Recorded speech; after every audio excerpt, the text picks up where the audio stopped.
Okay, now we have audio. That's good. All right. So up to this point, we've been learning about all of these sort of procedures in the operating or in the accounting cycle. And we've been doing them for a service-based business. So service-based business make their money by selling services to people, whether it's consulting, whether it's repairing your vehicle, whatever. Doctors' offices are service-based, right? They're not usually selling you a product, they're selling you services. So we're now going to move into the next couple chapters. We're going to look at a retail business. So retail's a little bit different in that they make their money by selling stuff to people. Sometimes you'll hear the stuff called in the books goods, okay? And so because of this, we're going to have a few additional accounts we haven't heard of before, a new expense account. Usually their revenue account will be called something like sales or sales revenue, something like that, okay?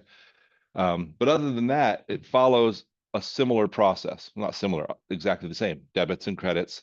So remember when we did the chapter 2 and I was like, you kind of got to learn the debit and credit rules or else it's going to like dog you the rest of the class and the next class. That we're still going to be always having to do debits and credits, journal entries. That's just part of accounting. Um, all right. So the way retail businesses make money is they start with cash, got cash in your hand, more likely in your account, right? You purchase merchandise, at which point that merchandise becomes an asset called inventory. So there's another account we haven't really had yet. Inventory just means the stuff you have that you're going to sell. Okay. Um, so actually they purchase merchandise, then the merchandise gets delivered to them. Then they sell the merchandise to people. And that turns that into accounts receivable, money owed to you. Then you collect the accounts receivable and you have cash again. Some retailers cut this part out and only sell for cash, right? When you go to Walmart, you can't like say, oh, I'll pay you guys later for this. The only way you can do that is by using a credit card, and a credit card isn't actually Walmart loaning you the money. It's a third party. Visa is usually backed by some bank, right? Or MasterCard is backed by some bank. So the way credit cards work is some third party, like a bank, is saying, oh, I'll pay Walmart, but you don't have to pay me for a month. That's it. If you take longer than a month, I'm going to charge you interest. But if you pay within 30 days, I won't charge you any interest. And so they make money off of charging interest for people who are willing to carry that longer. So we'll see it coming up here. Whenever somebody pays with a credit card to you, the business, that's essentially cash. Okay. Even though to you, to the purchaser, they're getting to delay payment until 30 days down the road. All right, so that's the operating cycle for a retail business. They take cash, they buy stuff, the stuff gets delivered, they sell it, they are then owed money, they then collect the money, and they have more cash if they've done it right, right? Because you don't want to buy it for $1 and sell it for $1. You want to buy it for $1 and sell it for $1.50, or buy it for $1 and sell it for $2, or as much as you can reasonably get, right? So what retailers do, the reason they exist is there's a lot of people who want to sell stuff in the world, but they're not all close to their customers. So retailers put a business close to customers, and then producers of goods sell them to the retailers. And then the retailer provides this place where you can go in and get all the stuff you might want in one place, right? So some people hate Walmart because they're like, it's an evil empire. And it may be. But what they've done is they've made it really easy for people today in Safford or Thatcher, Arizona, to eat better and live better than, than the kings of old. The kings of old didn't have the variety in their diet that we have. They couldn't get bananas that were picked in Ecuador a week ago and eat them here, right? And that's because of modern distribution networks. If you think about it, it's kind of mind-boggling. If you go into a single Walmart, this Walmart right here, and just think about everything that's in there and where it was all made, and the fact that it's sitting here in this little town in Arizona, It like makes my brain explode to think of the processes involved in that actually happening. And what motivated it? The desire to make a profit. And so even though you may not always like capitalism, um, if this was a government run enterprise, it would not have the variety that we have, right? So there's trade-offs in capitalist systems versus government run systems like a socialist system. Um, an interesting thing to think about, but kind of beyond the scope of the class. All right. All right. So like I mentioned, a couple differences between a service-based business and a retail business uh, is that in service businesses, we tend to call our revenues fees earned. And then we have our operating expenses, which would be the total of all those expenses that we have on there. And that gives us what's called operating income. We haven't really looked at it that way yet. We haven't looked at operating income. We've just looked at net income. But operating income just means our income before we take out interest and taxes. Okay. So it's the money we made from selling stuff, or in this case, selling services to people.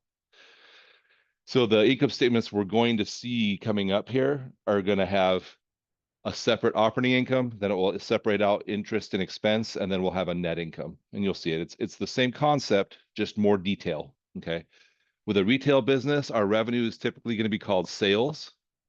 We're going to have a special expense called costs of goods sold, which is the costs of the goods that you sold, right? Seems obvious, and yet it's a little confusing at first because it's not the cost of the goods you buy. When you buy them, they become an asset called inventory, and we don't call them an expense until we sell the asset or the asset inventory. So it's kind of like supplies, right? When we buy supplies, we call it an asset, and then we don't list it as an expense until we actually use them up. In this case, we call them an expense once they've been sold. Sales minus cost of goods sold gives us a number they call gross profit. Gross doesn't mean disgusting in this place because no profits are ever disgusting. They're always magical. Okay.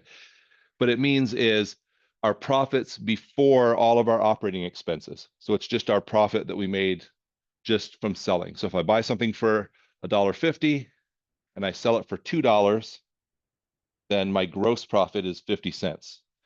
And that's the amount I've earned. And then I'm going to subtract out all my operating expenses, which will give me my operating income, subtract out interest and taxes, which will give me my net income. Okay. So gross profit minus operating expenses is operating income. All right. So let's take a look at it in a problem in the first guided assignment for chapter 5.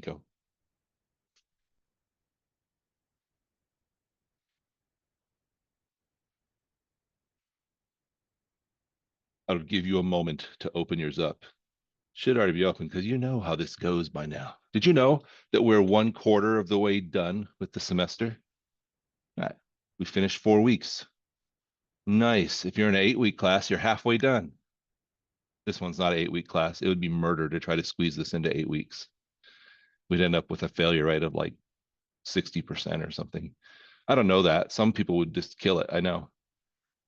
When I was in college, I took Calculus 1 in a 5-week summer term, and it broke my head, and I didn't really learn anything, but I got a B somehow. So I'm not sure how that worked out.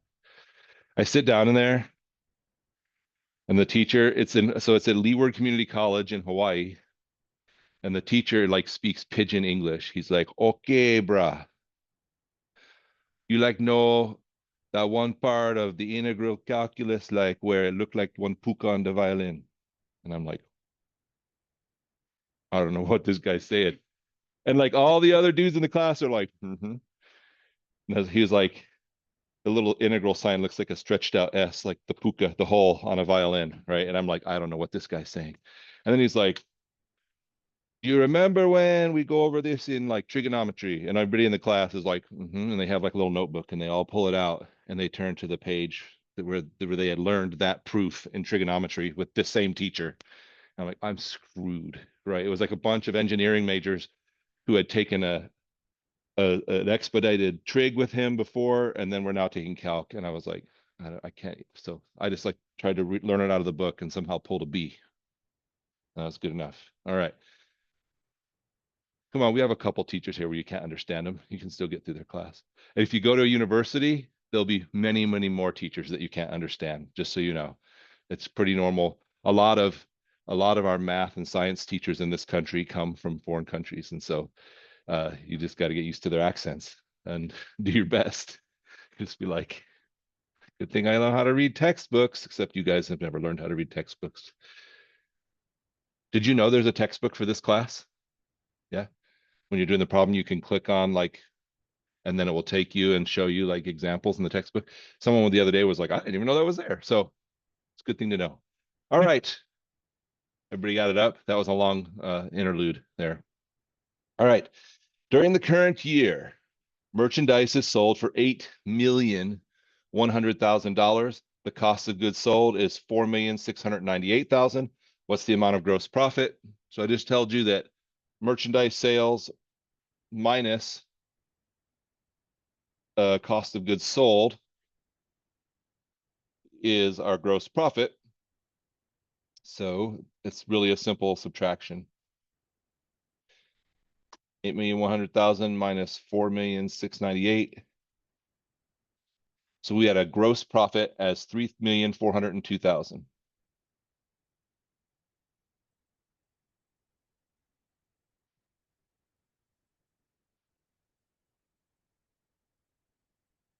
Now it says compute the gross profit percentage.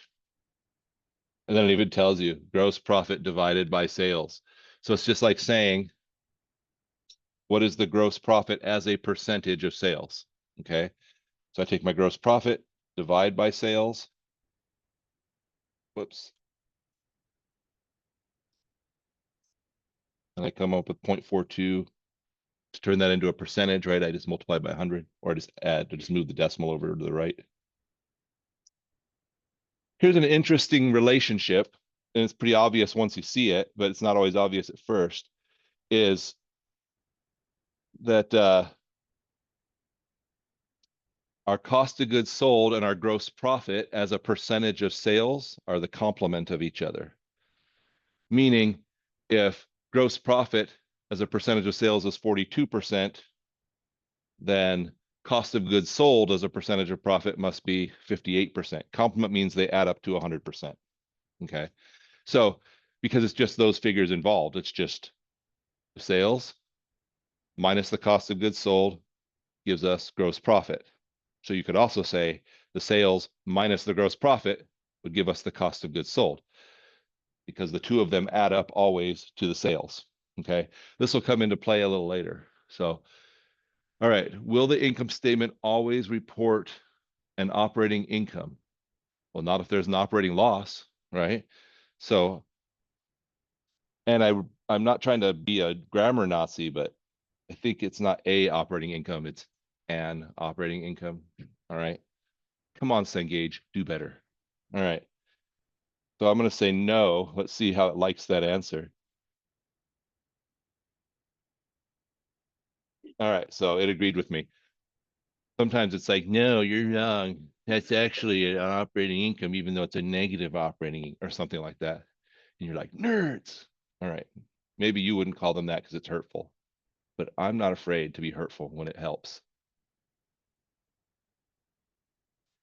All right. So let's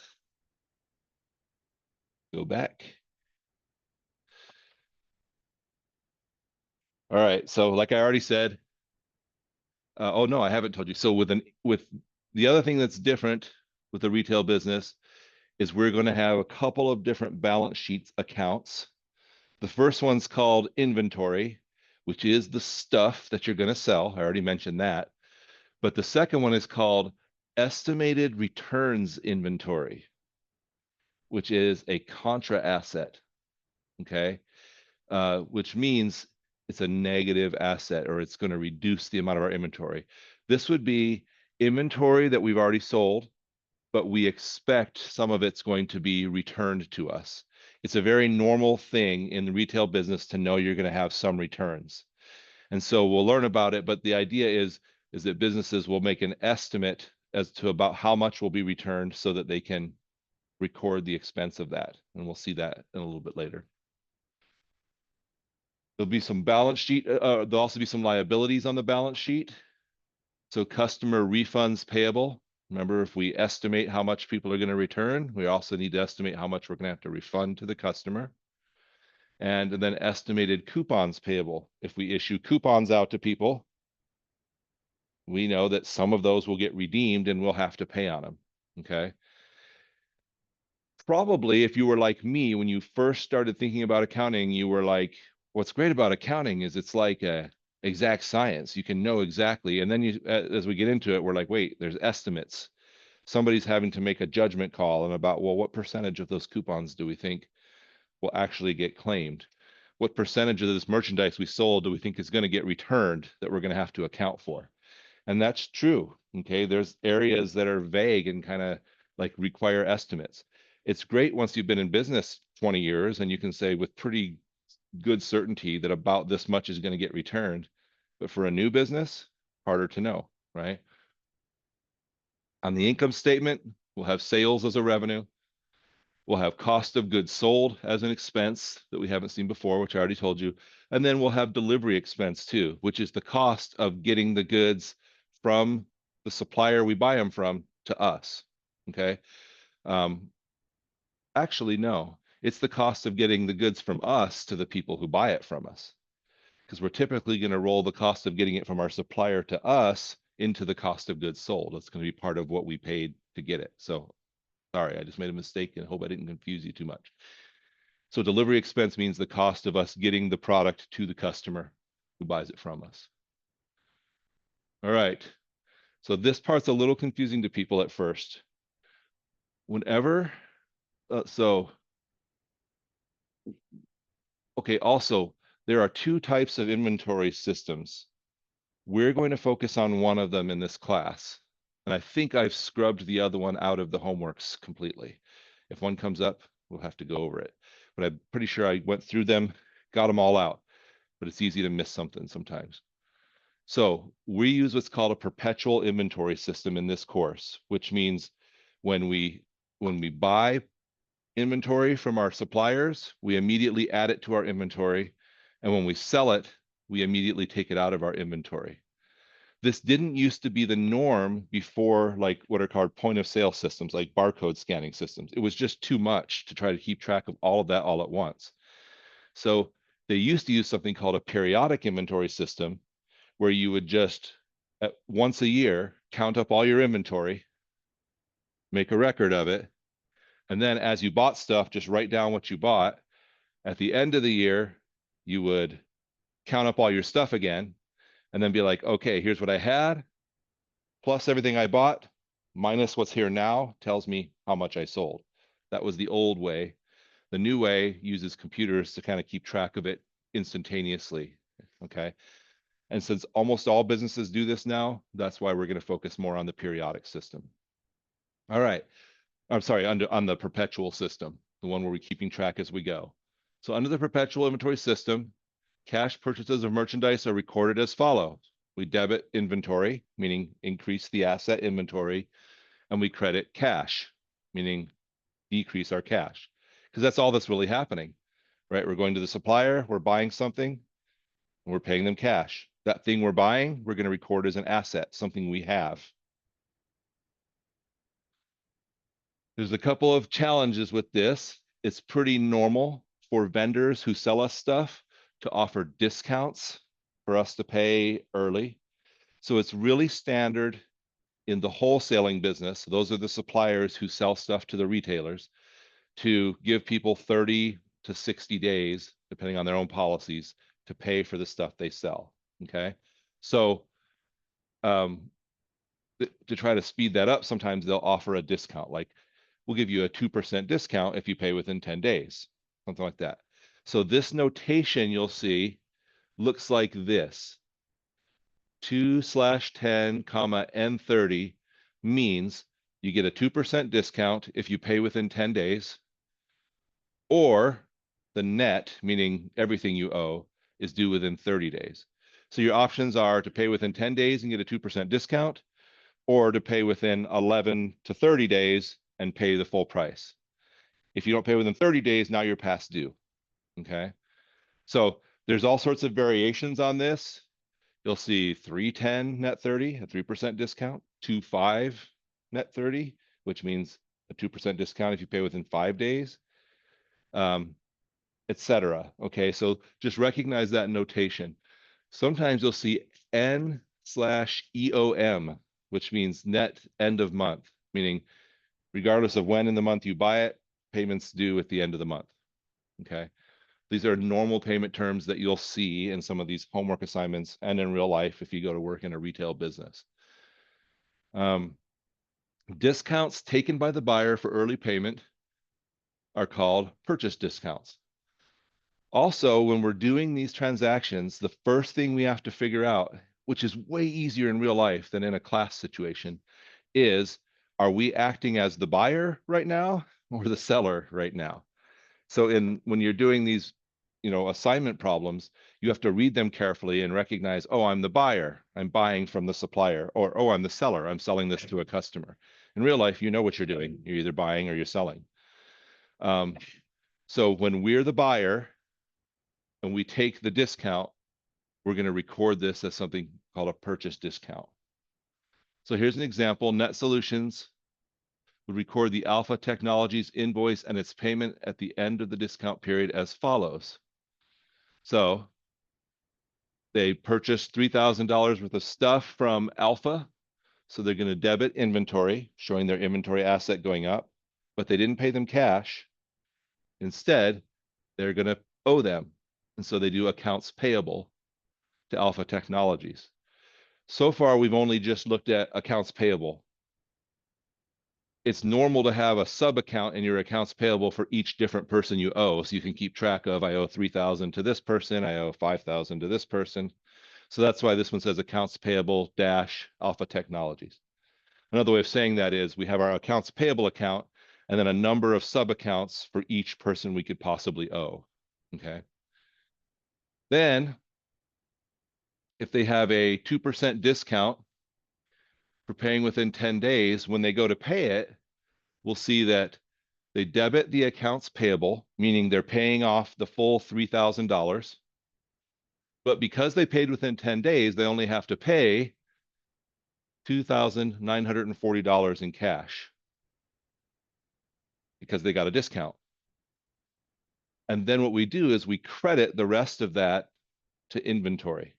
What that does is it's reducing the cost of our inventory on our books. Remember when you see the number inventory in a balance sheet, that's not actually measuring like the amount of stuff there. It's showing the cost of your inventory. Okay. So when we take a discount, we're just going to credit the inventory account, meaning that inventory that we had originally showed as costing us $3,000, because we paid within the discount period, we're going to reduce that by 60 to show that it only cost us 2,940. Okay. I think the best way to figure out these amounts, if I had a 2% discount, then how much did I pay of the full price of something? Does that make sense? I paid 98% of it, 100% minus 2%. So this number you can find by doing 3,000 times 0.98 gives you 2,940. 3,000 times 0.02 gives you 60. They took a 2% discount. You could also just say, well, how much is the discount? 2% times 3,000 is 60, and then just subtract the 60 from the 3,000 to tell you how much cash they paid. You can figure that out however you want. But when we take a discount, we have to record the amount of cash we actually pay. Our accounts payable goes down by the whole amount we owe, and the difference is a reduction in the cost of our asset inventory. Let's look at a couple problems. Maybe that'll help us lock this into our brains.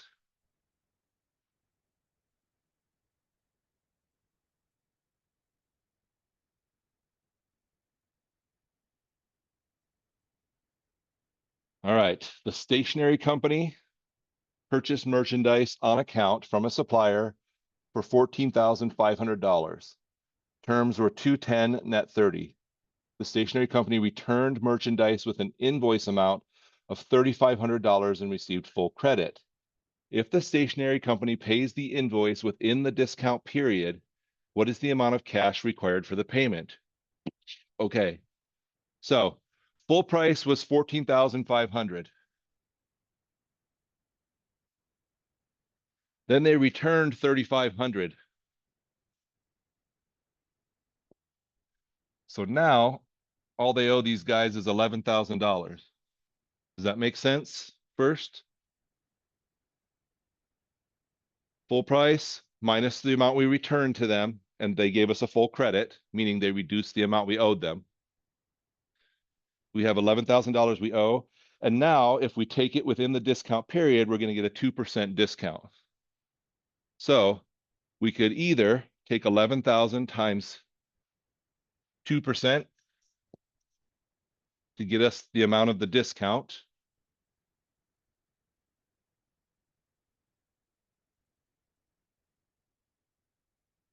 which is $220.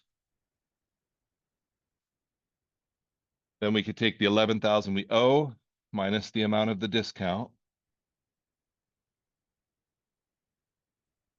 Oops. And that tells us how much cash we'll have to pay, $10,780. So there's our answer.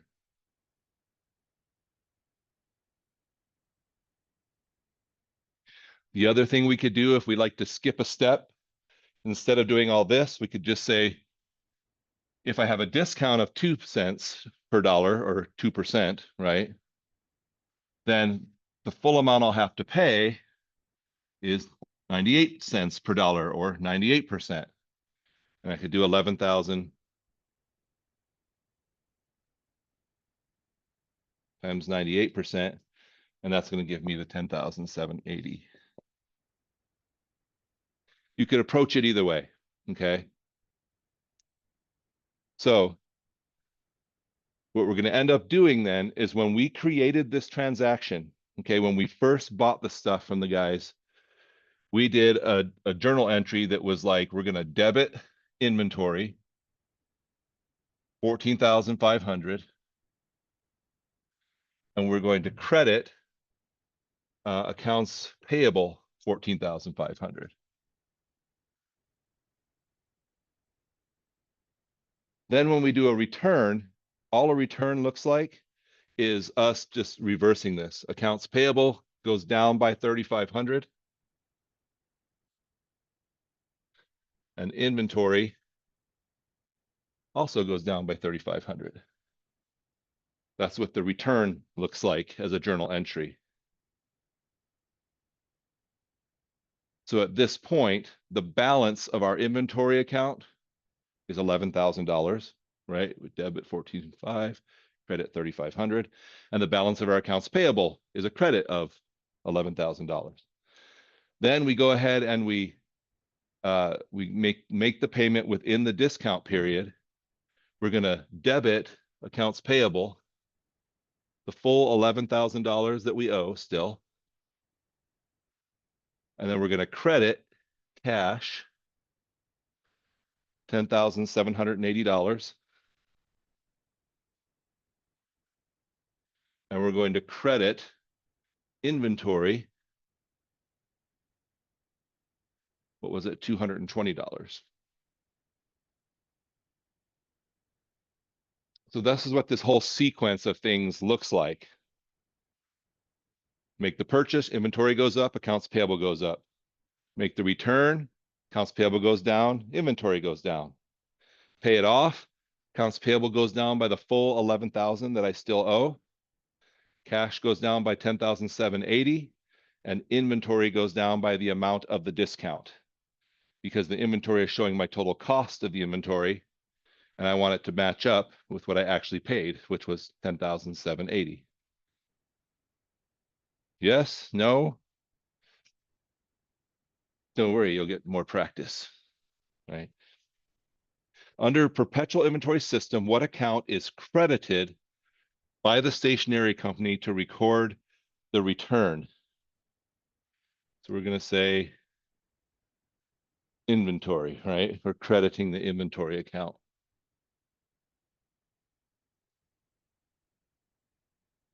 Yay. And there was much rejoicing.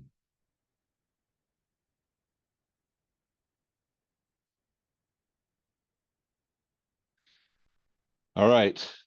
Here's another purchase related transaction. A retailer is considering the purchase of 1,000 units of a specific item from either of two suppliers. Their offers are as follows.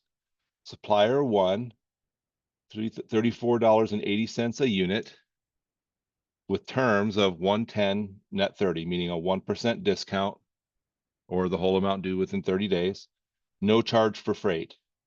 Supplier two, $35 a unit with a 210 net 30 plus freight of 200. So it wants us to figure out the full price. And I'm assuming they mean if we take the discount. They should probably specify that, right? Because some businesses are like, I'd rather wait 30 days and pay and not get the discount because of my cash flow, right? You think of all the reasons in your life why you haven't always taken a discount. It's usually because you don't have the money right now, right? You'll do it later. Unless you're one of those people that thinks, my son Tim told me that with Little Caesars offering two pizzas for $4.99. Have you seen that each? So he's like, pretty much if I don't buy the second pizza, I'm losing money. And I'm like, unless you can't eat the second pizza because you could just pay $6.99 for the pizza and then not waste any pizza, right? But if you have capacity to eat the two pizzas, then it's a better deal, right? But if you start making yourself buy stuff you're not going to use just because it's on sale, that's not really a savings.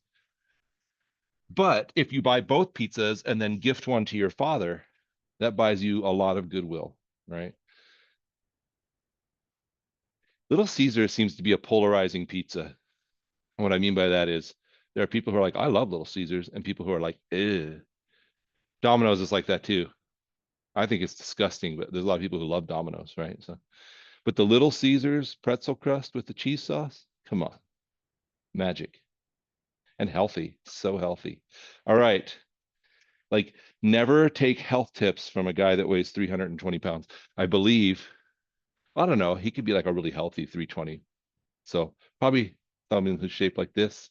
I'm not good for health tips, but I can tell you the best ice creams. All right. So which is the better deal here? What's the price of them? So if we buy 1,000 units, 34,000 or 34.80 a unit, that's going to be 34.8 times 1,000 or 34,800. With the other one, if we buy 1,000 units at $35 a unit, it's going to be 35,000. So those are the full prices, right? Minus the discount. So this one has a 2% discount. So I'm going to multiply it by 0.98 to see my discounted price. This one has a 1% discount, so I'm going to multiply it by 0.99 to see my discounted price. Okay. So 34,800 times 0.99 is 34,452.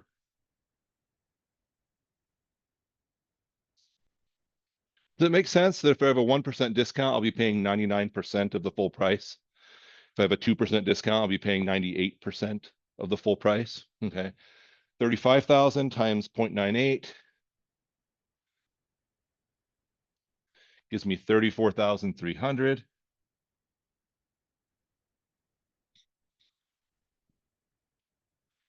And then there's a freight charge on this 2% one of 200.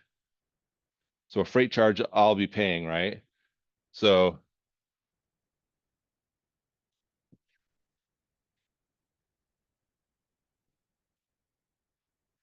and no freight on this one.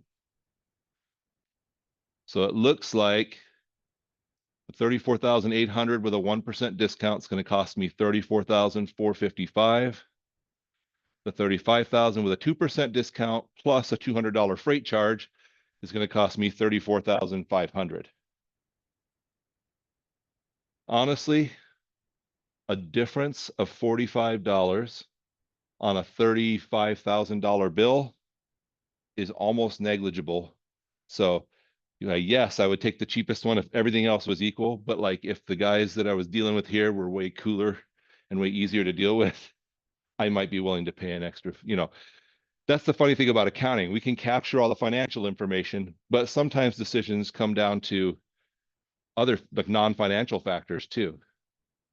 You might be willing to pay a little more if the service is way better, or if your relationship is better with this supplier, or you think this supplier is going to consistently give you this deal, but this guy's just giving you this deal right now to win your business. And then there's lots of other factors. But from a pure financial factor, this is cheaper. Okay. It's kind of like when I first started coaching, like kids soccer, and you're always trying to get the best kids on your team. And then after a while, you're like, I don't even care about that. I just want the people whose parents don't suck. So you try to find the kids who with good parents who aren't constantly making your life miserable as a coach, because their kid deserves to start because he's going to play in the Premier League in England someday or whatever. All right, maybe that never happened to you. So price of supplier one, that's the 3480 guy, is 34,455. What? 52. This one? I did my math wrong? Okay. Which is pretty much doing your math wrong. Okay. Thank you. 34,450 dose. And supplier two, 34,500. Which of the two offers, supplier one and supplier two, yields the lower price? Supplier one. And check my work. Thank you for that correction. All right.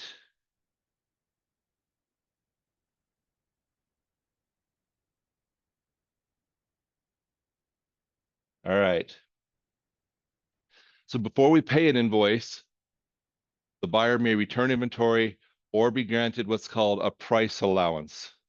Sometimes sometimes you get inventory and then you're like, oh, this isn't the right inventory, and you send it back and they credit you for that. Other times, let's say some inventory is damaged in route, but it's still sellable. Like I could probably still sell this to customers, especially if I mark it down as a damaged lot or something like that. That happens, right? Like Ross and businesses like that make their whole business on getting the things that were sort of rejected by the supplier's main customers. And Ross is like, we'll sell it to people at a discount, right? It's just a little bit imperfect, but it's still fine. So sometimes there'll be an allowance. To illustrate, let's assume the following data concerning a purchase of inventory by Net Solutions on May 2nd. They purchased $5,000 of inventory on account from Delta Data Link terms of 210 net 30. They return inventory with an invoice amount of $1,000 that was purchased on May 2nd. And then they pay for the purchase on May 2nd, less the return and discount. So we've already kind of done one like this just now. So the original purchase, we debit inventory, credit accounts payable for the full 5,000. Then when we do the return, we debit accounts payable, credit inventory, right? Reduce the amount we owe and reduce the amount of stuff we have. And then finally, when we pay for it, you go, well, I only owe 4,000 now. So I'm going to take 2% of the 4,000, which is 80. We'll credit the inventory for that. And the 98% of the 4,000 or 3,920 will be the amount of cash we pay. So that's exactly like the one we just did on the board, or very similar. Okay. Unless you're my father-in-law, then it's very similar. I don't know why, but he pronounces similar. And ibuprofen. But don't try to correct him. All right, yeah. It's just a path not worth going down. Okay. Especially because my wife doesn't appreciate me correcting her father either. He's a good guy. He just says ibuprofen. Like if that's your biggest flaw, you're still a pretty good person. All right. All right. Let's see. Oh, did we even talk about that yet? We'll talk about payment terms, I think, tomorrow. So this is Stylon Company, a women's clothing store, purchased $48,000 of merchandise from a supplier, terms FOB destination, which we haven't learned about yet, so don't worry yet about what that means. And the terms are 210 net 30.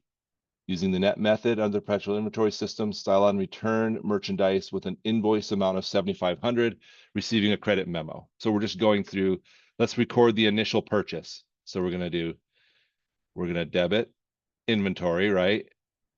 And credit accounts payable by 48,000.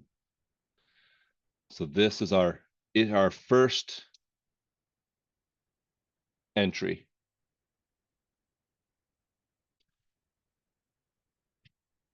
Then we're going to journalize their entry to record the merchandise return.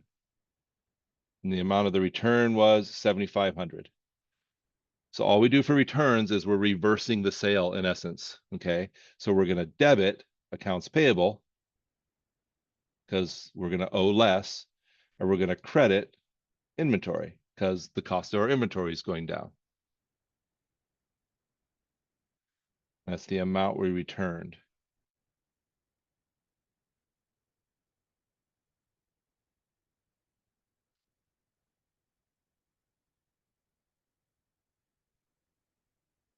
All right. And now it says journalize Stylon's entry to record the payment within the discount period. If an amount box is not recorded. Oh, okay. So I think here we're using what they mentioned, this thing called the net method. And the reason I want to show you this is sometimes you'll see it in some problems. So what we've been using is called the gross method, where we go ahead and record everything at its full price, and then we take the discount. So for businesses who are not sure whether or not going to take the discount, they use this gross method. So they record this initial transaction at its full price. Okay. For businesses who assume they're always going to take the discount, they go ahead and just record the transaction at the discounted with 2% off price. And so they call that the net method. So that's a little confusing. You have to watch for it. Another small word to look for as you're dealing with these things.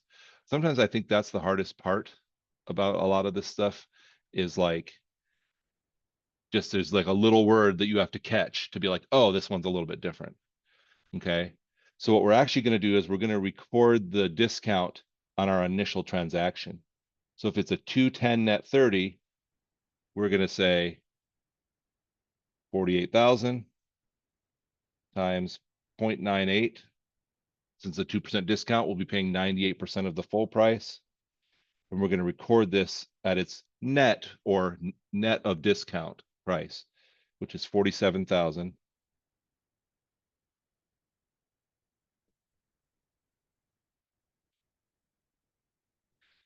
Which also means we have to go ahead and record the return at a net price, right? Because they're not going to give us, like, we're returning it and we've already taken the discount off of it. So 7,500 times 0.98 is 7,350. So whenever it says net method, what we're doing is taking the discount up front, assuming we're going to take the discount. Then we would have to only change that if something happened and we didn't take the discount to show we paid full price. Whereas the gross method, what I showed you first, we're assuming we're not taking the discount, but then we have to change it when we pay for it to show we paid less than the full price. Okay. So there's two ways of doing it is all. All right. So now we're going to journalize the entry to record the payment within the discount period of 10 days. So if our accounts payable was 47,040, and then it went down by 7,350 because of the return, then the amount we still owe at the discounted price is 39,000 690. So we're going to show accounts payable going down by 39,690 and cash going down by 39,690.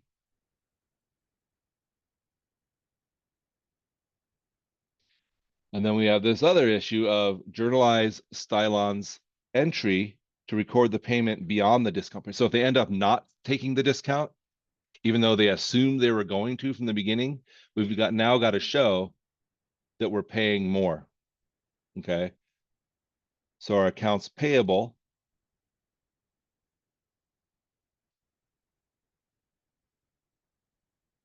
so we're going to show that our accounts payable goes down by what we had recorded, 39,960, but that we didn't take the discount, so we actually have to pay the full amount that we without discount,